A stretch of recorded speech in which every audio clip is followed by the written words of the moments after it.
किसान 27 रुपए दिन का कमा रहा है और जब दिल्ली आना चाहता है तो दिल्ली की ऐसी किलाबंदी की जाती है कि उसके स्वागत में आप सीमेंट की चट्टानें लगा देते हैं और सड़कों पर कीले बिछा देते हैं। तो सरकार का कच्चा चिट्ठा जब जब खुलेगा सरकार झूठ बोलेगी। 17.8% युवा बेरोजगारी की दर थी 2014 में, 25% पे अभी है।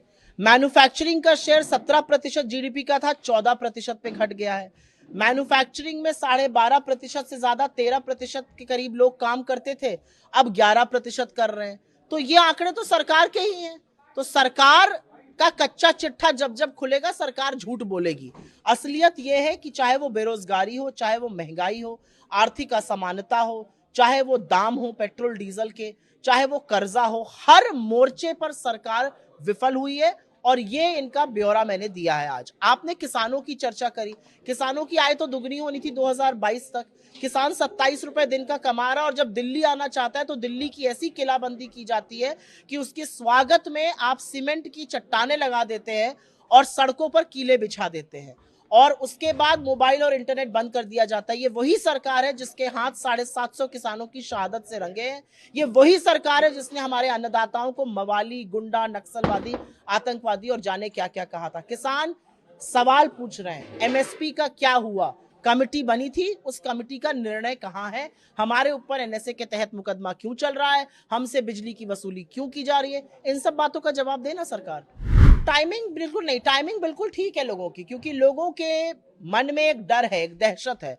आज की तारीख में जिस तरह की राजनीति राहुल जी कर रहे हैं, जिस तरह की राजनीति विपक्ष को करनी है, वो करनी बड़ी मुश्किल है। आप अगर इस सरकार की आंख में आंख डालकर सवाल पूछिएगा, अगर इस सरकार की आंख में आंख डालकर इनको अपोज करिएगा, इनकी खिलाफत करिएगा, तो आपको ये सरकार अपनी एजेंसी से जो इनका फ्रंटल बन चुकी है उनके माध्यम से प्रताड़ित करेगी, प्रलोभन दिया जाएगा, हर तरह की चीजें होंगी। इस सरकार से लड़ने के लिए कलेजा चाहिए और जिसके पास कलेजा नहीं है वो इनके साथ जाके मिल जाएगा, इनकी गंगा में गोता लगा लेगा। तो जो जा रहा है, जो इस तरह की कुलाची मारने को तैयार है, मुझे लगता है कि वो बीजेपी में बेहतर है हमसे।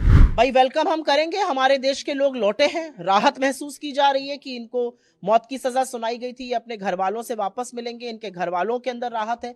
लेकिन पिछले 3 महीने में सरकार की कूटनीति पूरी तरह से विफल रही। बात इस हद तक पहुंची क्यों? बात उनके मौत की सजा सुनाने तक, उनके जेल में रहने तक, किसी को पता ही नहीं है क्या मुकदमा हो रहा है, वहां तक पहुंची क्यों? सवाल इस बात का है। सरकार इस पर भी अपनी पीठ ठोकेगी, ये सरकार की विफलता का प्रमाण है।